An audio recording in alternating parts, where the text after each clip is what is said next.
We're going to take a look at some switching fundamentals. Should be familiar to you from your CCNA studies, but you definitely want to review it before we go on to the NP switch exam.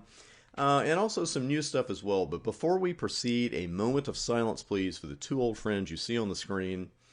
And if you're wearing a baseball cap, please remove it. Thank you. In all seriousness, we are not going to spend time discussing floppy disks, and I promise this is the only time you're going to see one of those in this course, or probably any other course you ever get of mine.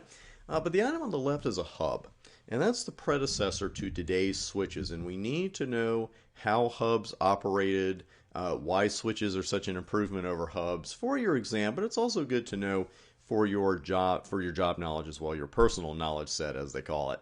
Now you will also sometimes see a double-headed arrow on top of the icon representing a hub.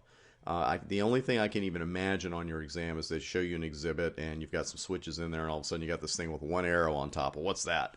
Well, you know it's a hub. And once upon a time, back in the day, however you want to put it, our hosts actually had to share transmission media via a hub. Can you imagine such a thing? Actually, we got through it, and CSMA-CD is a big reason why. Because with one big collision domain, and that's what we have here, we had to have rules on when a host could transmit data. Because if we didn't, one host's data would almost continually be colliding with another host's data, and you can imagine if you had more hosts than 3 connected to it, you'd have collisions all the time if you didn't have a set of rules. And when we have that collision, the hosts have to retransmit the data, which is more work for them, slows the overall process down, and of course, there would be no guarantee that another collision wouldn't occur when that retransmission occurred. Now, the set of rules for transmitting Ethernet via shared media is carrier sense multiple access with collision detection. And thankfully, with that long-winded name, we refer to it as CSMA-CD. And here's the overall process. A host with data to send, the first thing it has to do is what we call listening to the wire. And that means it checks the shared media to see if another host is currently sending data.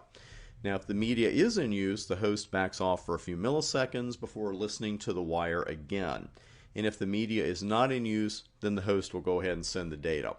If two hosts happen to send data at the exact same time, the voltage on the wire will actually change, and that indicates a data collision to the sending devices. Now at that point, the hub might as well be a bomb, because what's going to happen is the data involved in the collision is going to explode when that collision occurs, and it's absolutely unusable. So this is what we end up with. Even with CSMA-CD, we were going to have data collisions. It's just that CSMA-CD helped us reduce the number of collisions. Now back to the overall process of CSMA-CD. When the sending hosts detect that voltage change, they go, oh man, we got a data collision. So they send a jam signal, which indicates to other hosts on that shared media that they should not send any data right now because there's a little bit of a problem. Now the sending host will then invoke a back-off timer, and that is set to a random number of milliseconds.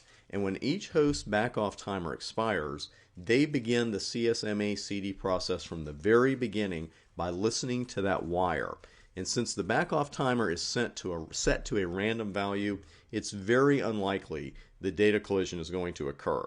Now, if this sounds really inefficient to you, especially if you've come along after this and you've only worked with switches, then yes, it was inefficient compared to what we have now. But these built-in delays at the time, they were a small price to pay for being able to share that media. And you're thinking about 4 minutes in, Chris, this is all fantastic. What does it have to do with switching today? What's it got to do with my exam? What's it got to do with anything? Well, hang in there with me, because what wasn't around when we had CSMA-CD? Well, voice and video conferencing, YouTube, Vimeo, voice over IP phones, all kinds of ultra delay sensitive voice and video traffic is commonplace in today's network, and we were only dreaming about this stuff back in the days of the hub. Having one big collision domain, it's not even an option. It just wouldn't simply not do today. Now, what typically networks today have is something like this, where you have 3 hosts connected to a switch, and we have 3 collision domains, because a separate collision domain is created for each host, because each port on a switch is its own little collision domain. Collisions literally can't occur in there. Now, CISCO's documentation, some of it I should say, refers to this one host, one collision domain ratio setup as microsegmentation. It's not a term you hear often, but I bump into it every once in a while in Cisco books and especially their PDFs. And you just stop for a second, it's like microsegmentation. That's just one host, one collision domain, as we've seen here. Now, also, thanks to our switch, we get a lot more bandwidth than we used to get. And with all that voice and video flying around, we'll take all the bandwidth we can get. Because when hosts are connected to individual switchboards, they don't have to share bandwidth with other hosts.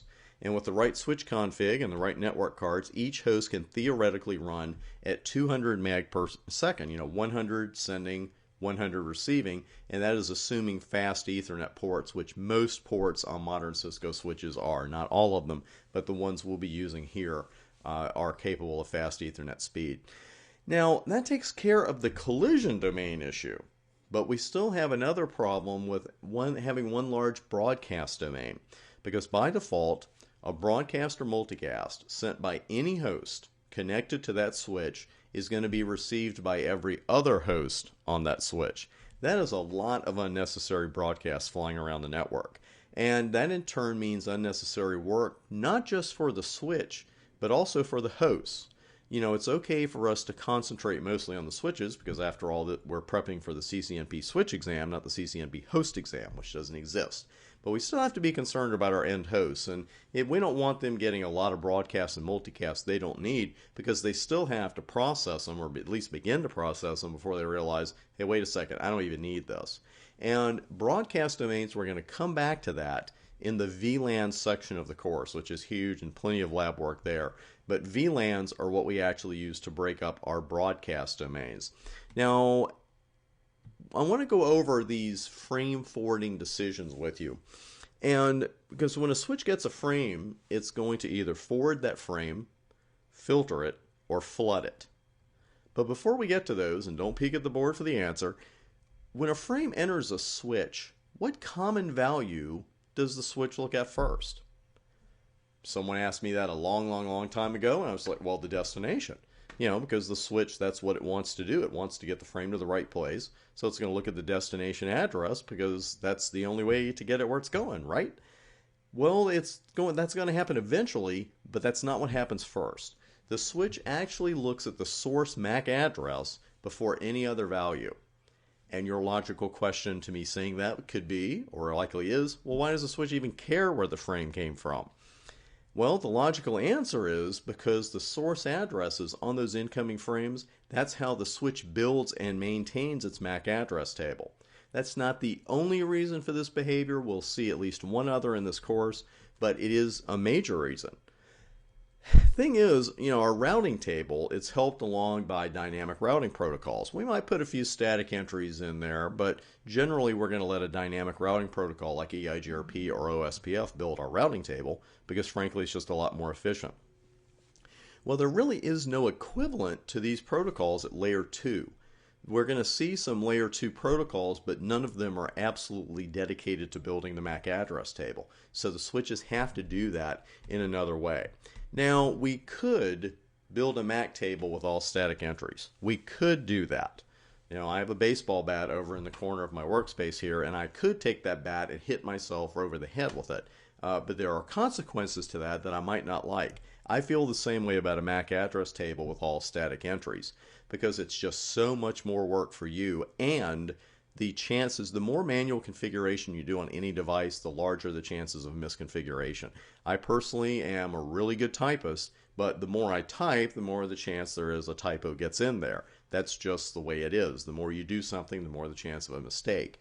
The more information you add statically, the greater the chance of a mistyped entry, and not only are you not getting the desired result, you're creating more troubleshooting for yourself, and that's really the last thing we want to do. Because if a port goes down and we switch the connected host to a good port and we're using all static entries, we wouldn't even have full connectivity until we add a new static entry for that host MAC address. Not the hardest thing in the world, but in the heat of battle, it's easy to, first off, mistype the MAC address in the static statement, and two, to forget to remove the old entry, which leads to even more unnecessary troubleshooting when that bad port is fixed and another host gets connected to it. When you have a choice between letting the switch or the router do the work and you and I as the network admins doing the work, we should let the hardware do it every single time. It doesn't make us lazy, it makes us smart, because it's almost, I have to say almost because there's got to be an exception somewhere, but it's almost always much more efficient to let the router and the switch do things dynamically rather than you and I trying to keep up with static configurations. And in an enterprise network or even a medium-sized network, you're going to do everything statically. You know, it's just, to me, it is futile. It's a waste of time, and especially when we have tools that very easily can do the job for us. Now, I want to go through, we're going to do a walkthrough next, and this is how a switch builds that all-important MAC address table, and we'll also see each of those frame forwarding options in action. Just a quick word to those of you who are taking your first course with me. We do a couple of these walkthroughs, and you'll see why here, because first off, the topology is not exactly real world, but we're also using some MAC addresses that are a little easier to work with this walkthrough. There are plenty of live labs on live Cisco equipment coming, believe me. I just want you to know, we don't just look at pictures in this course, believe me. We've got at least 40 or 50 labs, probably a lot more than that, that we'll be using on live Cisco switches and layer 2 switches and multi-layer switches. But this one I want to do on the board because it's a lot easier to follow. And in this diagram, we have 4 hosts, we have 1 switch, and we have 1 hub. And hosts A and B are connected to the hub, and in turn, the hub is connected to our switch. The MAC address table of each host is the host letter repeated 12 times, 12 A's for host A, etc. But between videos here, because I'm going to stop this one in a moment and we'll go through the walkthrough in the next video, please write this out because we are going to come back to the diagram, but the switch port numbers shown here on the Cisco switch 0/1, 2, and 3, they are not going to be repeated in subsequent drawings because we're going to have arrows and frames flying everywhere plus some addresses, and it just gets too cramped if we leave those there. So write this out, and please note that fast 1 or O/1 leads to A and B, O/2 leads to C, and O/3 leads to D. I'll see you on the very next video, and we'll get started with that walkthrough.